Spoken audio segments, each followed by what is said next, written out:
This is Kat Klingensmith with Retro Crime Storytime.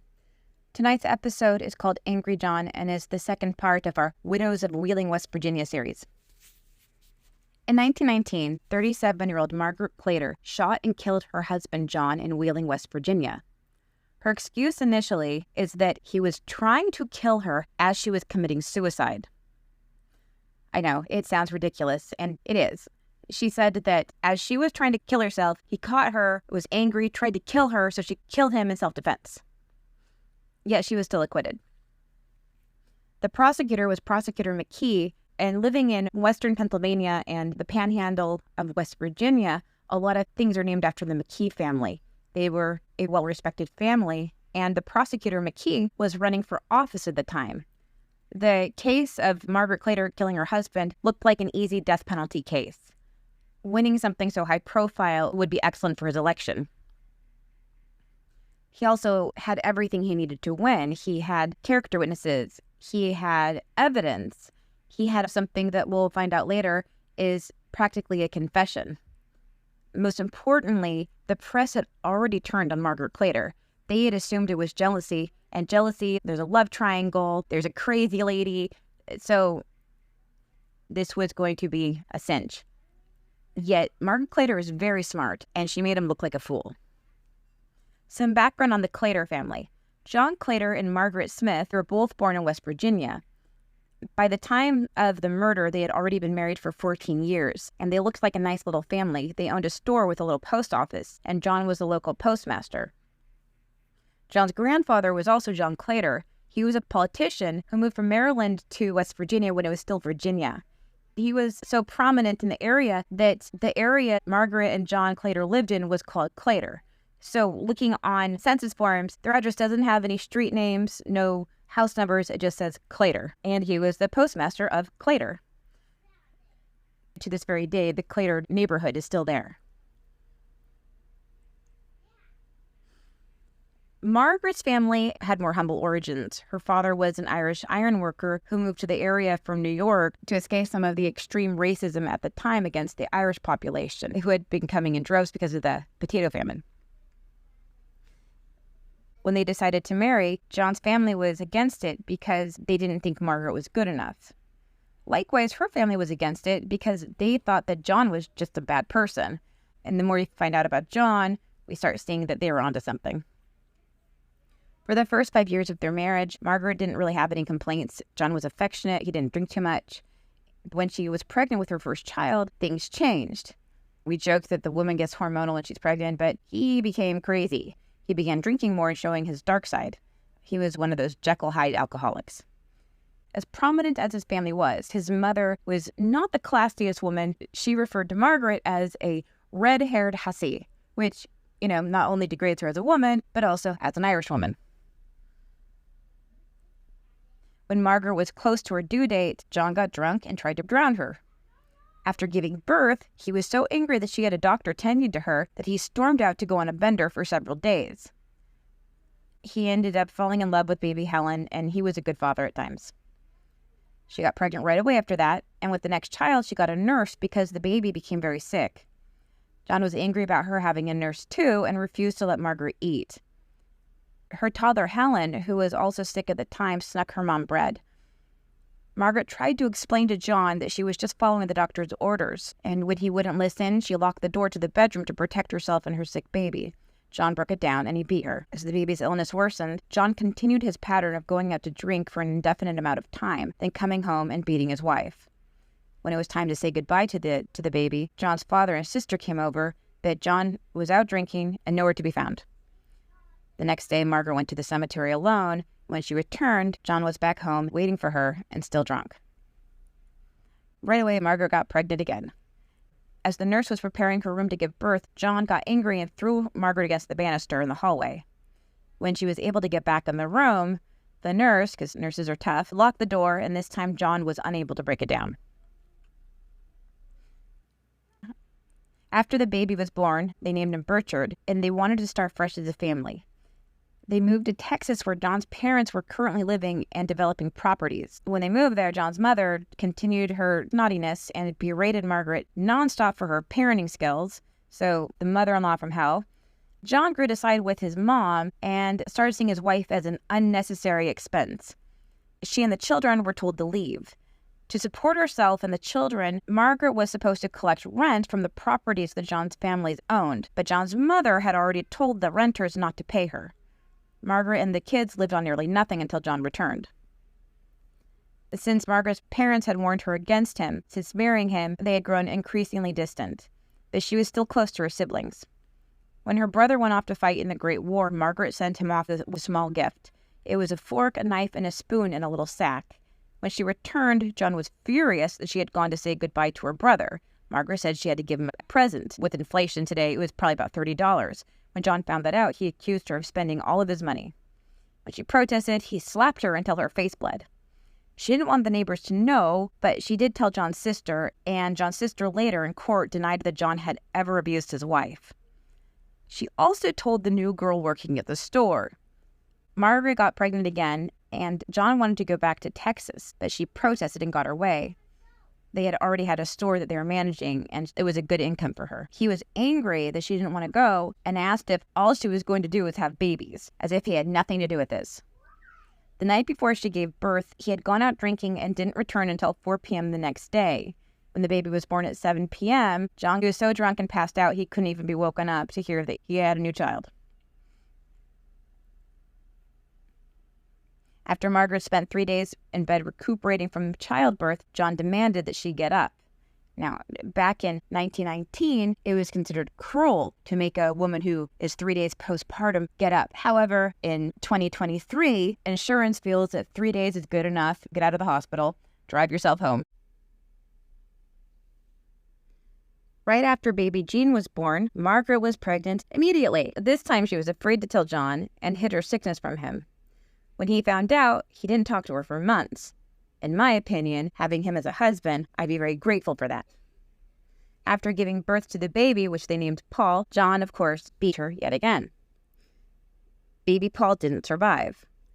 Then their toddler, Bertrand, got the flu and also died very quickly after baby Paul did. Margaret was overwhelmed by grief. John and his family blamed Margaret for the children dying, which they had been doing since the first one did. Out of 5 children, only 2 had now survived. John's family, cruel, told Margaret it was all her fault. John was continuing to leave for days, only to return drunk and violent. He also accused Margaret of being with other men. Other times, he boasted about being with other women and said he no longer needed her. Since John was unreliable, Margaret had been running the store for years, only taking breaks after giving birth. After recovering from her last baby, she was ready to go to work, but John told her that she didn't need to work at the store anymore. He had a new girl named Martha Fisher running it now.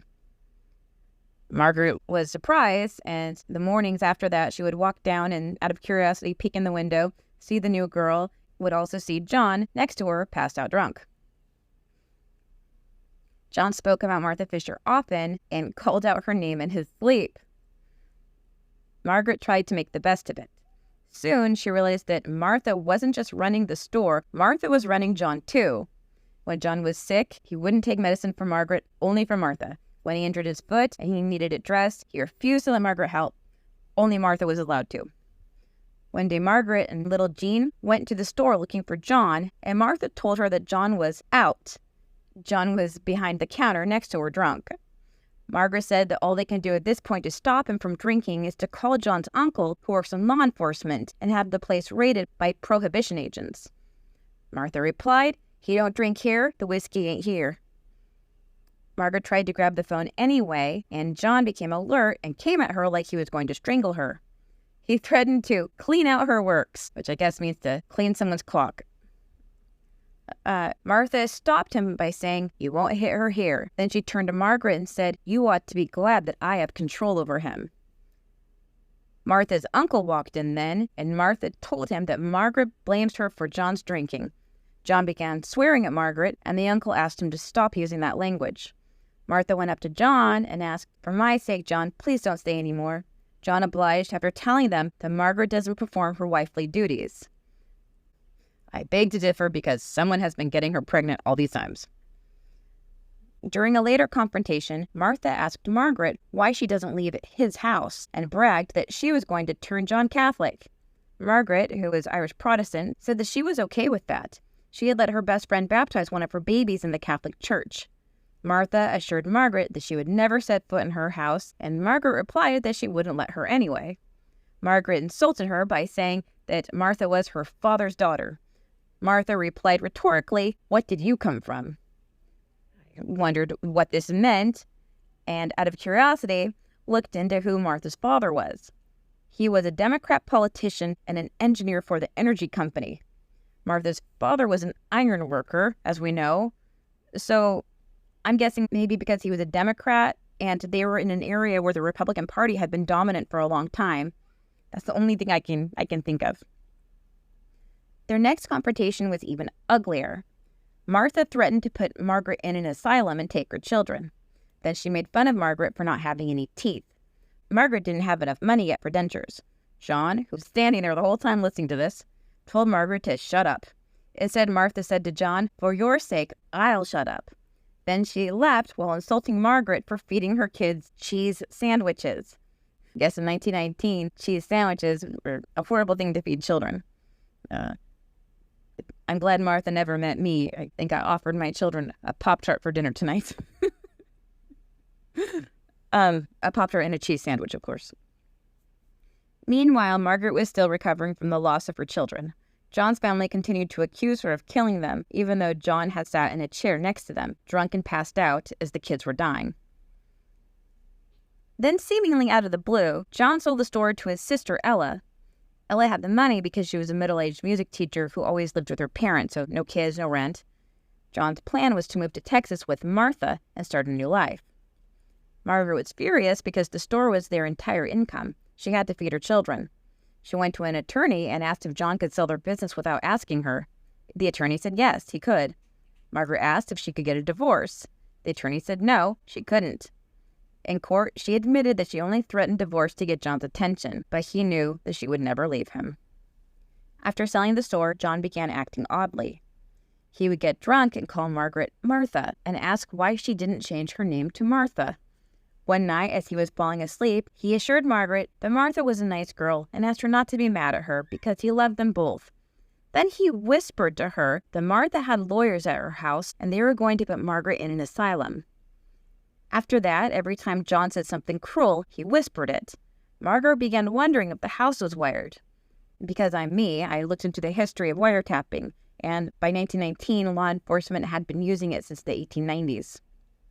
In desperation, Margaret begged him to sell the furniture and take the kids away from there, but John had already chosen Martha and was going to leave with her. Meanwhile, John's father was living with them. He walked in on John drunk and strangling Margaret against the wall. He merely asked who was watching the store, and John said, "The girl is." In February of 1919, at 42 years old, John turned sad instead of angry. This was out of character, and Margaret was worried. She asked what was wrong, and John said that they were being sued, that there was only one way out, and that was for Margaret to kill herself. 3 years ago, Margaret had attempted it after the baby died, and John's family had said that it was her fault. Surprisingly, Margaret complied and said, "If you take care of the kids, I'll end it all." She kissed John goodbye, then picked up her toddler Jean and kissed him goodbye too. Suddenly, Helen, who was 10 years old, appeared and reminded her mom that she needed to get her ready for church. John told Margaret not to do anything until he left the house. After John left, Margaret realized that she couldn't go through with it because of her children. She decided that there must be another way. When John came back that night drunk, he was surprised to see her and said, "I thought you would be upstairs." Then, "That's it, that's the end." But instead of following through with his threat, he passed out because he was so drunk, so Margaret cleaned him up and put him to bed. At 5 a.m., Margaret woke up and wrote a letter with Helen present. She then put it behind a painting in the living room and told Helen to tell her sister Aunt Gertrude about it later. At 9 a.m., John asked for his whiskey. Margaret asked him not to drink anymore, so he went past her and grabbed a bottle from the pantry. When he finished, Margaret put it back and noticed a box of razors had appeared on the shelf. Turned around, and John was behind her holding a razor and berated her for not being named Martha. He reminded her that there was only one way out. Then he continued to call her Martha and told her it was the last chance to be his wife. Yet Margaret was the one that they thought should go in the asylum. Margaret told him she was going downtown to get her teeth fixed finally. He scolded her, saying that there was no point, and if she wouldn't do it, he would have to do it himself. He lunged at her with the razor, and she put up her arms to protect herself, her wrist being slashed in the process. She ran upstairs to get the revolver, pressed it against her chest, and pulled the trigger. It clicked and nothing came out. She claims to not remember anything that happened after that. The kids were outside playing, and Gene got his shoe stuck in the mud. He went inside through the back door, which happened to be open. Their 12-year-old neighbor followed him in and saw the dead body of Mr. Clator in the middle of the staircase. The girl followed him until she found him next to the body of his mother, who was on the floor bleeding. Margaret weakly told her to get someone in to say something is happening at the Clator house. The girl promptly left and told her mother, who said that she couldn't help because she was doing laundry. The smart girl ran to another neighbor, who summoned the others, and they rushed over. 6 doctors were called. Margaret was unconscious when taken to the hospital. She survived, and when she woke up, she gave a different account of the events than the ones I just did. Mine were directly from her testimony under oath. Her original story when she woke up in the hospital was that she slit her wrist, took some poison pills, and when John saw her, chased after her with a razor, so she shot him. She was arrested for murder, and Prosecutor McKee was all too happy to take this case because it was a clear win. His first character witness was Margaret's father-in-law, Edward. Edward testified that he had never seen John drunk, had never seen him lay a finger on Margaret, and his son most certainly didn't hit the children. His version was that Margaret started acting up after her first child was born because she didn't appreciate her mother-in-law giving her parenting advice. That would be enough to make me a little temperamental. He accused Margaret of being angry, mean, and hollering all the time. He said she was paranoid, fought with John, and jealous of other women. He claimed that when he, her elderly father-in-law, lived with them, she kicked him out because they were fighting more since he moved in. Then everyone but John's family testified. Friends, family, neighbors, and business acquaintances painted a different picture of John, including the children next door who told the judge they'd certainly go to hell if they told a lie. According to the rest of the witnesses, when John was sober, he was fine. When he was drunk, which was too often, he was a monster. They witnessed him screaming at Margaret and calling her name so vile that they begged the judge not to make them repeat the words. John beat his family openly, and the kids had marks on them from his abuse. They saw Margaret and the kids sleeping on the porch at Christmas time, huddled together under blankets, including the baby. They saw Martha running the store day and night while her husband was drunk and absent. One morning, they saw Margaret and the children sleeping on cardboard in the store. Worst of all, they saw John flaunting his relationship with a younger woman. Margaret found out what they already knew. John had sold the store to his sister and was running off to Texas with Martha Fisher. Margaret was trying desperately to gather the funds to buy it back. 10-year-old Helen took the stand and answered the questions fairly. Her dad was a good dad when he wasn't drinking, but he was usually drinking. He would whip them and beat their mother often. She still loved him, though, just as much as she loved her mother. Then Helen told a story that made it impossible to convict her mother. A few days before their last Christmas, John pulled Jean's hair, and Jean cried, so John hit him and put him to bed. Jean was crying, "Mother, Mother," but her mom was afraid that if she interfered, John would hurt Jean even worse. Instead, she went outside and cried. When she came inside, Jean followed John downstairs, so John beat him. The next morning, Jean had a black eye, and his face was black and blue. Jean was only 2 years old. Finally, when Margaret was well enough to take the stand for herself, she relayed her entire story, which is also the version I just gave. But Prosecutor McKee believed he had an ace up his sleeve. He brought out the letter Margaret had written the morning before she killed John and read it out loud. She had written, "There is a plot on hand to get rid of me, Margaret Clator, by Martha Fisher, John B. Clator, my husband, his father, John E. Clator, and Ella Clator, his sister. It has been going on for 2 years. It is laid so deep, too deep for me to fight alone. May God forgive me, and I hope Martha Fisher will enjoy her conscience instead of my husband, a long-faced church girl who will break up a home and make orphans of my children. Mrs. John B. Clator." And then it continues, "John B. Clator has property in his name written by me, Mrs. John B. Clator, February 5th, 1919. Witness Helen Clator." This suicide note was a confession and also had a witness. When asked about the letter, she insisted that she only meant to hurt herself and never John.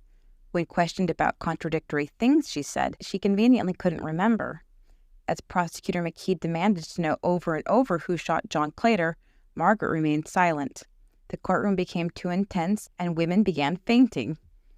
The trial had to be paused while doctors administered smelling salts. The vapors. Wish we still got them, but we stopped wearing our corsets too tight.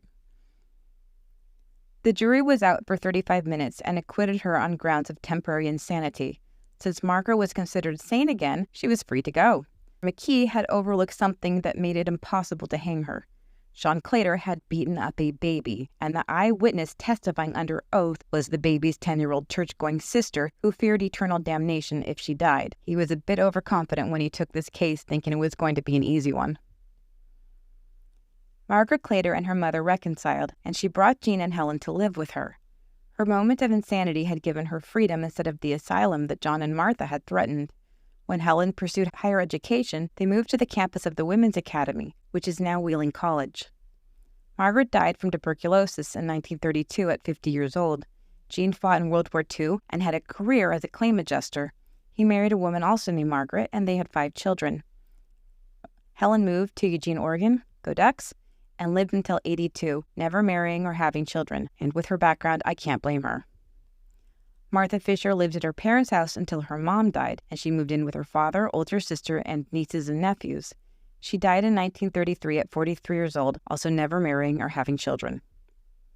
My interpretations of events is that Margaret knew her husband was going to kill her, and she intended to take him down with her. Except she survived and needed explanations. She claimed to have tried to shoot herself to explain why her fingerprints were on the gun. She said her wrists were slashed trying to protect herself from John. Her memory loss was explained by loss of blood. Her suicide letter confessing was explained by temporary insanity. I think her husband was having personality shifts when he drank, and I think Martha had the worst self-esteem out of all of them. John's family were typical enablers who thought they were better than others. I also think Margaret was tougher than she acted, outsmarted all of them.